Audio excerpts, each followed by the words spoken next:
በስመ አብ ወወልድ ወመንፈስ ቅዱስ አሐዱ አምላክ አማስሮ ሰሉሱ በዛቲ ዕለት አንድ አምላክ በሚሆን በአብ ወልድ በመንፈስ ቅዱስ ስም ሰኔ 13 በዚች ቀን የኢየሩሳሌም ኤጲስቆጶስ አባ ዮሐንስ አረፈ። ይህም ቅዱስ በቅዱስ አባ ኢላርዮንና በታላቁ አባ የስድሮስ ገዳም በታናሽነቱ መነኮሰ። ከአባ ኤጲፋንዮስ ጋርም በገድል በመጠመድ ታላቅ ተጋድሎ ተጋደለ።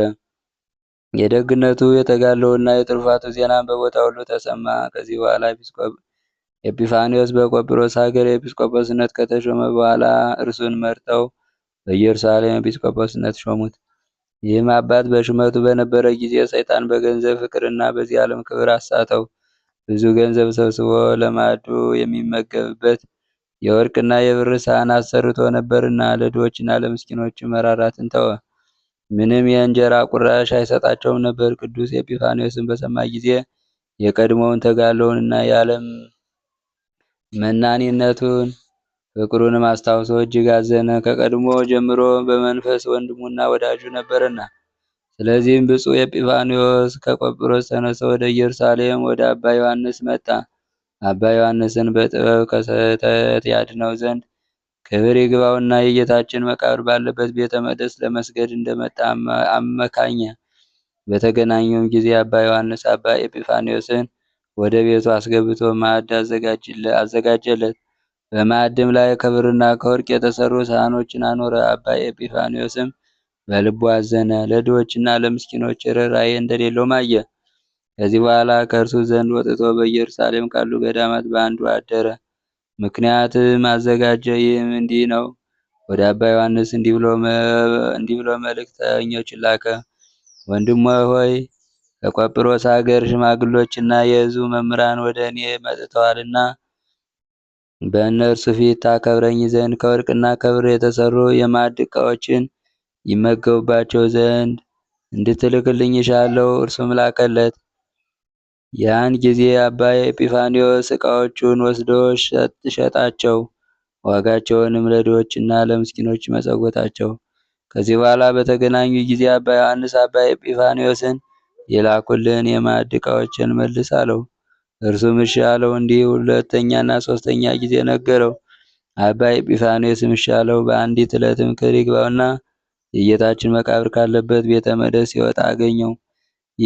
ያን ጊዜ ያዘውና ገንዘቤን አስቀምጥ፣ እስከምትሰጠኝ አልለቅም አለው። አባ ኤጲፋንዮስም ክብር ይግባውና ወደ ጌታችን ጸለየ። በዚያን ጊዜ አባ ዮሐንስ ዓይኖቹ ታወሩ። ያን ጊዜ ይቅር ብሎት ዓይኖቹን ይገልጥለት ዘንድ እያለቀሰ ወደ አባ ኤጲፋንዮስ ማለደ። እርሱም መጸጸቱን አይቶ አንዲቱን ዓይኑን ገለጠለት።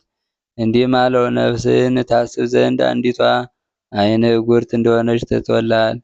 ገሰጸውም። እነሆ ጌታችን ኢየሱስ ክርስቶስ የቀድሞ ድካምን ብርታትን ተጋድሎን አስቦ ራራልህ፣ ከስህተትም አዳነህ አለው። የማዕድ ዕቃዎችንም እኔ እንደሸጥኳቸውና ስላንተ ለድሆችና ለምስኪኖች እንደመጸወትኳቸው እወቅ። አንተ በገንዘብ ፍቅር መጠመድንና የቀድሞውን መልካም ስራን መተውን ብሰማ ነው እንጂ ከቆጵሮስ ወደ ኢየሩሳሌም አልመጣም ነበር አለው። ከዚያች ሰዓት ጀምሮ ቅዱስ ዮሐንስ ከእንቅልፍ እንደነቃ ሆነ። በርኅራኄም መንገድ ሄደ። ያለውንም ጥሪት ሁሉ ሰጠ፣ ምንም አላስቀረም። ልብሶችንም ለተራቆቱ ሰዎች ሰጠ። በሞተ ጊዜ አንድ አላድ ከዚያም በታች ከእርሱ ዘንድ እስካልተገኘ ድረስ ሰጠ። ጌታችንም የመፈወስ ሀብትን ሰጠው። ብዙዎች ድንቆችን ታምራቶችን አደረገ። ከተቀደሰ ዘይት እየቀባ ፊታቸውን አዳኝ በሆነ በመስቀል ምልክት እያማተበ ደዌ ያለባቸውን ሁሉ አዳናቸው። መልካም ተጋድሎውን ፈጽሞ ክብር ይግባውና ጌታችን አገልግሎ በሰላም አረፈ። ለእግዚአብሔር ምስጋና ይሁን፣ እኛንም በጸሎት ይማረን፣ በረከቱ ከእኛ ጋር ትኑር ለዘላለሙ አሜን። ሰላም እብል ለዮሐንስ ፍጹም ኤጲስቆጶስ ዘኢየሩሳሌም ዘኢየሩሳሌም ገዲፎ በየው ክብረ ዝንቱ ዓለም መጽወተ ለነዳያን በለመስፈርቱ አቅ ምስከ በእረፍቱ ይተረክበ አሐዱ ድር። በዚህች ዕለት ለከበረ መልአክ አዲስ የምስራች ነጋሪ ለሆነ የመላእክት አለቃ ገብርኤልን ባል ያደርጉለት ዘንድ መምህራን በግብፅ አገር ለክርስቲያን ወገኖች ሥርዓት ሰሩላቸው። የከበረ መልአክ የእስራኤል ልጆች ከሰይጣን እጅ ስለማዳናቸውና ከምርኮም ስለመመለሳቸው ነቢዩ ዳንኤል ወደ እግዚአብሔር በሚጸልይና በሚማልድ ጊዜ አስቀድሞ የተገለጠለትና ስለ ድህነታቸው ስለ ቤተ መቅደስ መታነጽ የተነገረ ነው። ዳግመኛም ክብር ይግባውና ስለ ክርስቶስ መምጣት መገደል፣ ስለ ቤተ መቅደስ መፍረስ፣ ከዚያም በኋላ ስለ ሐሳዊ መሲህ መምጣት ነገረው። ለመድን መምጣትም በሱባኤ የወሰናቸው ዘመናት በተፈጸሙ ጊዜ ይህ የከበረ መልአክ የመላእክት አለቃ ገብርኤል ከእግዚአብሔር ዘንድ ተልኮ ወደ ቅድስት ድንግል ወደ እመቤታችን መጣ። ዓለምን ስለማዳኑ የእግዚአብሔር ልጅ ከእርሷ ሰው ስለመሆኑ ነገራት። ለመድን መምጣትም በሱባኤ የወሰናቸው ዘመናት በተፈጸሙ ጊዜ ይህ የከበረ መልአክ የመላእክት አለቃ ገብርኤል ከእግዚአብሔር ዘንድ ተልኮ ወደ ቅድስት ድንግል እመቤታችን ማርያም መጣ። ዓለምን ስለማዳን የእግዚአብሔር ልጅ ከእርሷ ሰው ስለመሆኑ ነገራት። ስለዚህ የበዓላቶቹን መታሰቢያ እንድናደርግ የቤተ ክርስቲያን መምህራን አባቶቻችን አዘዙን። እኛም ከጠላታችን ሰይጣን እጅ ያድነን ዘንድ ለመንግስቱም የተዘጋጀን ያደርገን ዘንድ ክብር ይግባውና በጌታችን በኢየሱስ ክርስቶስ ፊት ስለ እኛ እንዲማልድ እንለምነው። ልዕልና ችሎታም ገንዘቡ ለሆነ የእግዚአብሔር ምስጋና ይሁን። የዚህ የከበረ መልአክ ረድኤቱ ከእኛ ጋር ይኑር ለዘላለሙ አሜን።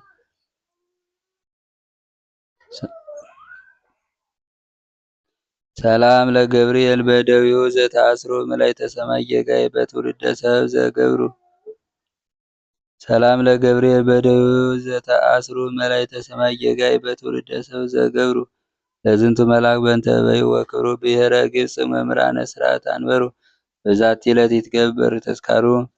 በዚችም ቀን የሄኖስ ልጅ የቃይናን የዕረፍቱ መታሰቢያ ነው። ቃይናን 170 ዓመት ኖረ፣ መላልኤልንም ወለደው። መላልኤልም ከወለደው በኋላ 740 ዓመት ኖረ፣ ሴቶች ልጆችን ወንዶችን ልጆችን ወለደ። የቃይናን መላ ዘመኑ ሁሉ 910 ነበው። ከዚያም በኋላ አረፈ። በረከቱ ከእኛ ጋር ትኑር ለዘላለሙ አሜን። በዚህችን ቀን የሰማዕቱ አቡላግና የ200 ሰማዕታት መታሰቢያቸው ነው። ስለ እውነትም የተሰደደ የአባታችን የማትያንንም መታሰቢያው ነው። እግዚአብሔር በጸሎታቸው ይማረን ለዘላለሙ አሜን። በስመ አብ ወወልድ ወመንፈስ ቅዱስ አሐዱ አምላክ አማስሮ ወረቡዕ በዛቲ ዕለት ኮኑ ሰማዕተ ቅዱሳን አባ አክራ ወዮሐንስ ወአብጥልማ ወፊልጶስ።